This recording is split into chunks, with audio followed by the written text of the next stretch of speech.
Inkuru nziza ya Yesu Kristo nk'uko twayandikiwe na Yohani Mweranda.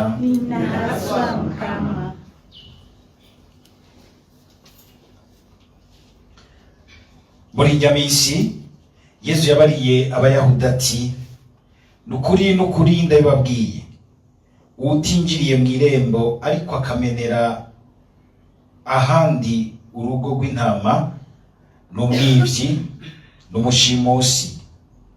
Uwinjiriye mu irembo we ni umwungere w'intama, niwe umurindarembo yugururira intama nazo zikumva ijwi ryiwe, ahamagara intama imwe izina ryayo akaziturutsa.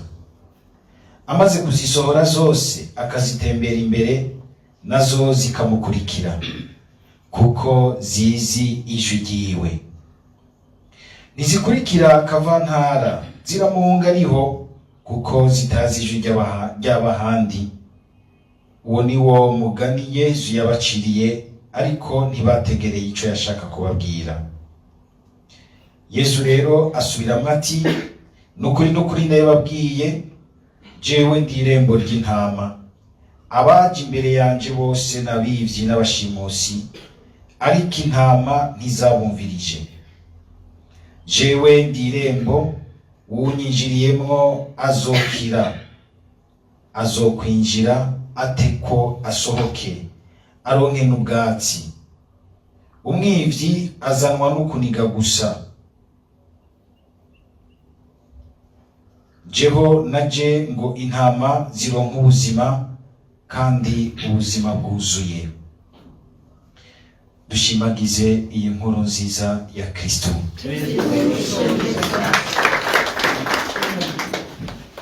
Tuzirikanye iki gisomwa ca mbere, turabona ingene burya guhinduka, cane cane guhinduka mu mico n'imigenzo vyatukujije, kugira ngo tugabane imico mishasha y'abafise urukundo rutagira imbibe rukomoka kuri Yesu Kristo. Si ibintu vyoroshe, ni ibintu nugira ntitubamwo ubuzima bwose, kuko wamusanga aho twavukiye haratubamwo rwose, ku buryo bw'uko usanga umenga haratugize, kugira ngo rimwe duheze twakire igishasha Imana idushakira, kugira ngo dushobore gusangira n'abandi neza. Bidusaba igikorwa gikomeye cyo kureka Imana ikaduhindura. Muri iki gisomwa ca mbere harimo inyigisho ikomeye cyane yuko uguhinduka ari uguhinduka ubwa mbere kw'abarongozi, ariko kandi bigaca bisaba yuko n'igihugu cyose c'Imana kiguma gihinduka mu kuguma cyumviriza intumbero ya Mutima Mweranda. Aha mu muryango wa mbere w'abakristu,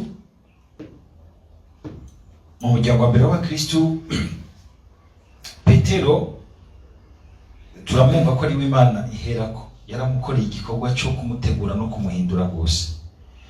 Kandi rero Imana ni nziza, burya ntishaka gushoka icisha abantu nko ku biti n'amawiti, hinduka n'ingoga vyanse bikunze. Irazi ingene ibizana bukebuke, igateba ikumvisha umuntu.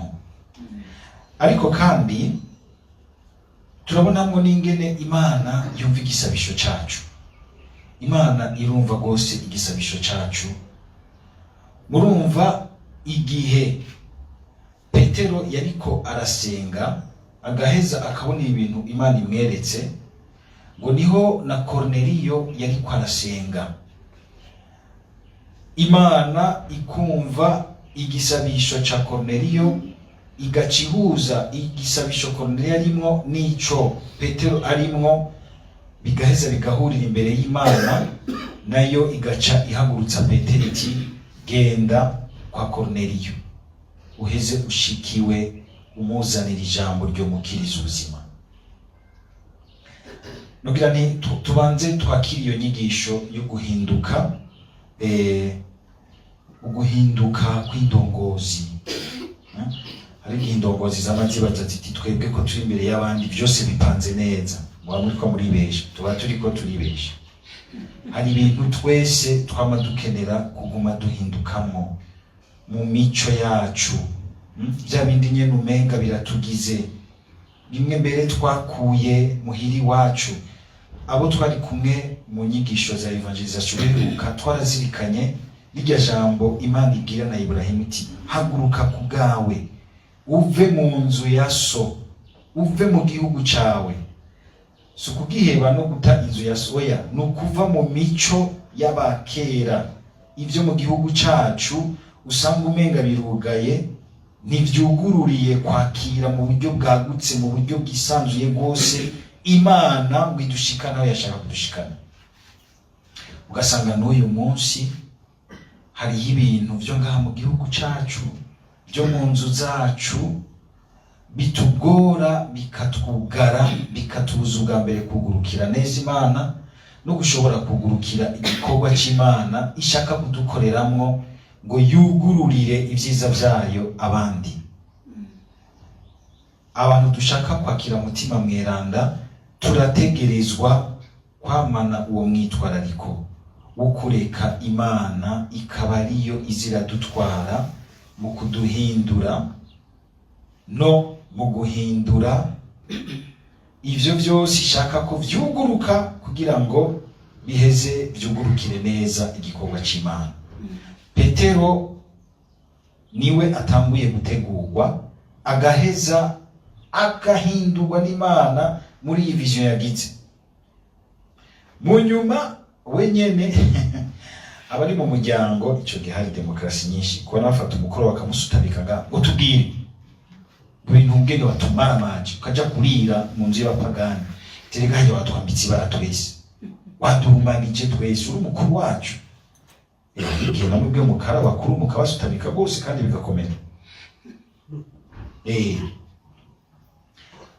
Mugabo wewe si ubwa mbere abona, nawe nyene arabanza agatahura ico kibazo cyabo, kuko yamaze guhinduka, arashobora kubafasha nabo guhinduka. Araheza ngo arabiganira ingene byagenze, ngo hari igitambara kirekire ako ukareke koye gusamaza abandi. Ari igitambara ngo kirekire ngo Imana yashize yazanye ko ibintu byinshi by'ibikoko. Iraheza amubwira iti kanguka, haguruka ufungure. Petero agwashinya ati eka tijewe sinigeze nkumana, sinigeze nkumana, sinshobora kurya ibyo bintu. Sinzi waciyagira ati aho ko yitwaza ngo ntigeze ahumana, ati arazi ingene yahumanye igihe aheruka kwihakana umugabo. Mugabo ubu asa nk'uko umenga ubuhumane ariko aburabira mu bintu by'ibifungurwa, by'ibifungurwa by'ibiki. Murabona natwe hari igihe bidushikira ukaza ubona umenga umuntu afunguye, bumvise umuntu afunguye iswa ukakita abantu baracari muri préhistoire, baracari muri antiquité, kumva umenga urabagaye kuko watavye ufungura. Mugabo kandi hamwe twogenda gupimisha ku badieteticiens ugashobora gusanga izo swa zirimo element nutritif cyane gusumba umuceri n'ibiharage. Wumvise nk'umuntu ari y'igikogoshi bwa Kristo, mbabari zazi ko mwese mwako muca muyogwa nayo mose. Mugabo hari abantu babijya kandi bafise amagara meza cyane gose. Sinzi hano mbe nigeze kubona documentaire yuko hari abashikari b'Abanyamerika bagenda kugira imyitozo yabo n'imyimenyerezo yabo hariya muri Amazoni, kuko badafise umwanya wo guteka, babategurira ibikogoshi nka 3 ku munsi, akarya nka 2, akaba ari indya z'umunsi wose. Ndabona bariko baranda bukuru. Mwebwe ndazi ko muri mwebwe nyene mugira ngo murasenga bose mukaduza ruwanje tukaduga mu ijuru rya kane, bagiye ati sangira umukenke n'umutwe. Ndazi ko ari abantu bogo bashinye bagira ati pati twene twigeze duhumana. Kandi uyu munsi umutwa araba minisitiri. Ugira ngo abandi baramurusha kuba minisitiri nuko atarabato, kandi akabayobora neza akabajana heza. Ico kintu cyuko umuco niko wategerezwa kuturanga, ariko ntutwugarane. Aho uri nimba uri umurundi bikurange nk'umurundi, muga n'ibice bikugarana ngo wumve umenga uti ntiwoshobora gusangira n'umunyarwanda, ntiwoshobora gusangira n'umukongomani. Nimba uri umuhutu cyangwa hari igihe no hagati ugiye kuraba no hagati nyene hariya gose ntihabura utuntu tubatandukanye. Ushobora gusanga kagize uyu akandi kagize uyu, ugaja mu Imana rikatwereka riti ivyo bikugize ubwabyo ubifashe neza si bibi. Mugabo uciye ubikaza gose ukabishira imbere cyane bica bikugarana bikakubuza kumva ubundi hafi yawe. Kandi ubundi ni iteka rikomeye, n'ingabirano ikomeye kuri wewe gusumbya utwo tuntu tukuranga. Nakajyo keza kugira ngo twese duheze tugire dukangukire nugira ni kugira umuco wa Kristo, un cœur universel, un cœur catholique. Catholique nico bivuga. Abashi bita ngo n'abakatolika mugabo hageze ko umukatolika bikanga. Bikanka ugasanga hariho utwo tundi tuntu tuturanga, umenga tutuboha, hakuturanga natwe twumva tuti tugende turi inyungu ku wundi, itunga ku wundi, ariko kandi twakira uwundi mu butandukane bwiwe bwiza, utagira uti hari kibi kiboneka kiva mu mutima nakiriye ciwe, mugabo ku bindi bimuranga vyiwe vyose nk'umuntu vyiza nkavyakira mu butunzi kuri jewe. Aha numukama abandanye yumvisha wa Petero, kuko Yesu yari yagize kuba yigisha ati nta kivi musozi gihumanya. Suko ndiye najewe ndibuka ngiye iburayi bwa mbere, aho nagiye mu muryango w'abantu b'abagenzi, bari bumvise ko nzogendayo, bari yaranje barategura indya zimwe bagira bati izi nizo tuzimana abashitsi bimera. Ngiye gufungura sanga harimo dutako tw'inozenya tw'ibikere Christo grenouille, sanga harimo udufyera. Geze imbere yavyo nabanje kuvuga ibisabyo byo gusaba mukama n'ikamo mfasha kugira ngo abantu banyiteguriye gutya simpamve ndaho binanira ngo have baza ko nabagayi. Abanje guhumiriza gose napfuye ipepo nakorayo nkatunganya amatora ryoshe nyongera kandi bacha bagirwa gose. Hari ibintu twiyima kandi biryoshe, ubwo ugasanga twazibiwe n'imico yacu. Ko nani nitize yuko ngira ni ndashitse sange bateguye inkoko nziza, nimba hari ifi nziza, bana babona amafi.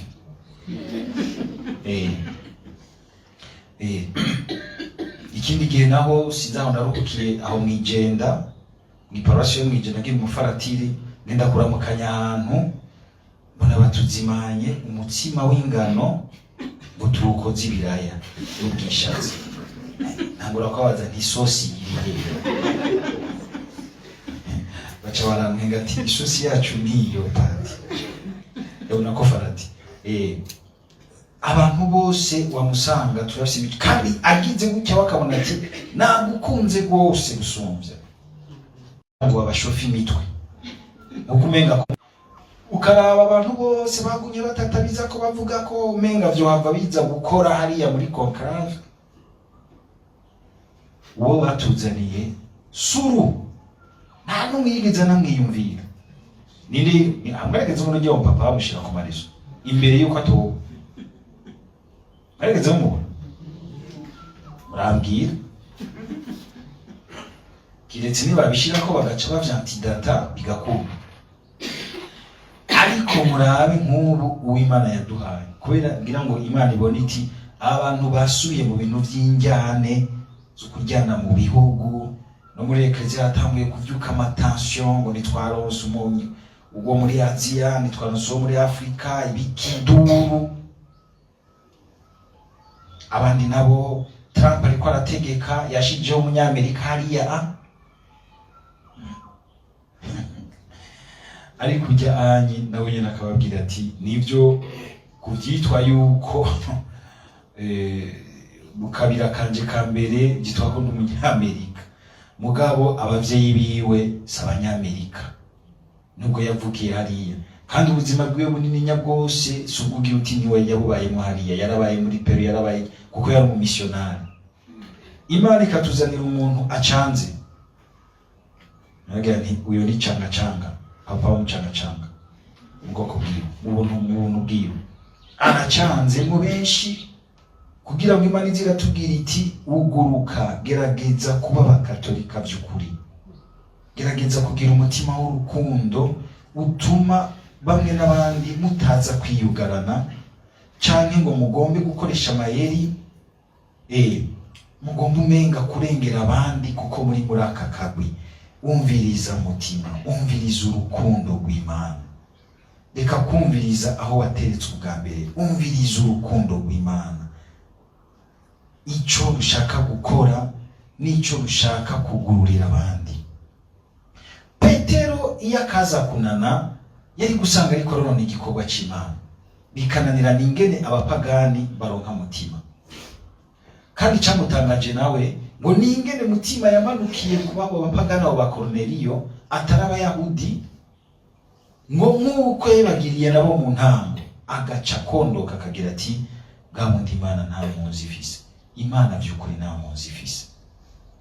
Nibi dukunze kuba tuko turajyanamo ng'abakatolika, abaporoti bo kwa Zidone Mbayahaga, bo kwande kwariya, ibyo si Imana yirigwira irata mu mwanya, ikaraba ubwa mbere umutima aho wateretswe, ntihakubere ahakugarana, ahubwo hakaguha kwiyumva nk'itunga Imana yugururiye abandi, kandi hakagutuma wakira abandi nk'itunga Imana igomba kubandanya gutungisha. Imana rero igacimubwira iti haguruka ufungure kuri ibyo bikorwa. Kwari uburyo bwo kumutegura mu mutima no mu bwenge, iti wavugenda kwa Korneliyo bakuzimane injya mwita ko ari izo mu bapagani, ntusubire kuziririza icyo Imana yazirukanije. Mbere bari muzi yuko mwebwe tugire Kristo, igihe mu mutima mumeze neza, igihe mu mutima muri mwigihezagiye, n'ibyanyu byose bica bihezagirwa, bica bicika byiza, kuko ikintu kiri mu bintu byiza gicika cyiza. Iby'iwawe bigira izina ryawe, niwagira izina ryiza rihezagiye riri mu rukundo rw'Imana imbere y'Imana, n'iby'iwawe bizoca bihezagirwa, bizoba byiza, kuko iby'iwawe byose tubirabiramwo wewe, tubibonamo wewe ubwa mbere. Mbere n'Imana by'ukuri ibonamo umutima wawe, umuryango wose nawo ugaca utegerezwa guhinduka, nawe nyene baca barahinduka, barahimbagwa no kumva ingene Imana yajabukije ijambo ryayo ikarijana mu bapagani. Twitegure natwe, tugiye kuja mu twatanguye mbere, twinjiye mu bihe wamusanga umenga duca tugwara ingwara yo kwiyugarana iwacu, mu migambwe iwacu, ubwoko bukavyuka, ibinabiriya bikavyuka, uguterana udukokora, kudodoberezanya, ukwirukanako, kunyuruzanya n'ibindi bikavyuka. Birahimbaye ko aya majambo aza adusanga muri iki gihe ngo atubere umuco, kumviriza ijwi ry'umwongere ritubwira riti koko vy'ukuri nimba warabaye wa Kristo, ugenzwa n'ijwi ryiwe, gira umutima wugurukiye bose, kuko Imana itagira nkunzi, ikunda bose, nta n'umwe ikumira mu kintu ico yaremye cyose. Twitegure mbere, twitegure gushira iyo nkuru nziza, iryo jwi ry'umwongere n'aba bantu bacu. Bamwe twicana mu masaro tugasukanamwe imitima mibi yo kuguma tuvuga n'aba bandi, hakuzana ikiza urimwo ugasanga uguma uvuga gusa ibibi by'abandi. Bamwe twicana mu bubare, bamwe twicarana sinzi mu marigara, bamwe tubyumva kumwe, bamwe twicana mu mareta majori y'imigambwe iwacu, bamwe twicana ku kazi. Itegure kuhagira umutima w'umukatolika, umutima w'umuntu agenzwa n'ijwi ry'umwongere, kugira ngo ube nk'uyu Yesu yavuze ati umurindarembo yumva ngo akugurira umwungere akinjira, ngo n'intama zikinjira zigasohoka. Ubu mwango mwiza ijambo ry'Imana ryinjiranamo rigashwara abandi, rikabakura mu ruhendo, mu bubeshi bwo kwiyugarana mu mico, rikabugururira kwakira umuco w'Imana dutuma twumva ko dushobora kuvukana na bose, dushobora gusangira na bose, tudataye ico turi, ahubwo dukomeje ico turi nk'abana b'Imana. Muri iki gihe mbere ariko haravyuka n'ivyo bintu bihakwa gusubira kuduhenda, ugasanga bishobora kuzanana mu bantu bakenya, bigaca byinjira bigatobekeranya imitima n'imizirikanye y'abantu. Murabona ibintu by'amanationalisme, nivyo byose byugomba kwigira uti ndi Umurundi abandi bose mafu, ndi Umunyarwanda abandi bose mafu. Oya, bariya kuko bari abo muri iki gihugu n'igihugu cansi cacu, wapi. Ariko nambabazi ngene mushobora kubabazwa n'ingene mushobora gusanga abantu b'abakuru ba Kenya hariya bafite inyungu zabo, bagaca baza bakabitubuganiza, natwe tukabimiragura nk'ibijuju tugaca dukurikira uko. Wahora ufise inshuti y'Umukongomani, wahora ufise inshuti y'Umunyarwanda, kuko abantu b'abakuru hariya batazi yuko uriho no mu gihugu cyabo, bariko barajyana ibintu bya politiki, mugaca mwinjiranamwo, mwebwe turabazi muti we kunzi ko twahora dusanga, ushaka kwa mwarahanye n'abageni n'abana. Mwumva ubwo bujuju, ijambo ry'Imana rituvuga ubwo bujuju, rishobora kudutegurira mbere no guhangara n'abakuru bacu, tukabwira tuti ibyo bintu murimo n'ubujuju. Harageze ko abantu by'ukuri nimba twumva ko turi abana b'Imana, imese y'umukama wacu Yesu Kristo, tugengwa n'ijambo ritumwidegemvyo, kumva uti aho ndi hose, uwo turi kumwe wese, jewe ndi umwana wa data, ndi umuvukanyi wa Yesu Kristo, kandi kubw'ivyo umwe wese arashobora kubona ikibanza ciza mu mutima wanje, kuko nanje narose ikibanza ciza mu mutima w'Imana. Imana yamishutse kumvisa agaciro gakomeye kadashobora gutekerwa mu mico igabanya umuntu, ikamubuza kwiyuzuza, kwitungisha amatungo yose y'abandi bose yashize iruhande yiwe. Isi n'ibiri kuri yo vyose ni ibyawe, abe bose Imana ishira ku nzira y'ubuzima bwawe n'abawe, kandi n'itunga Imana yaguhaye. Amen.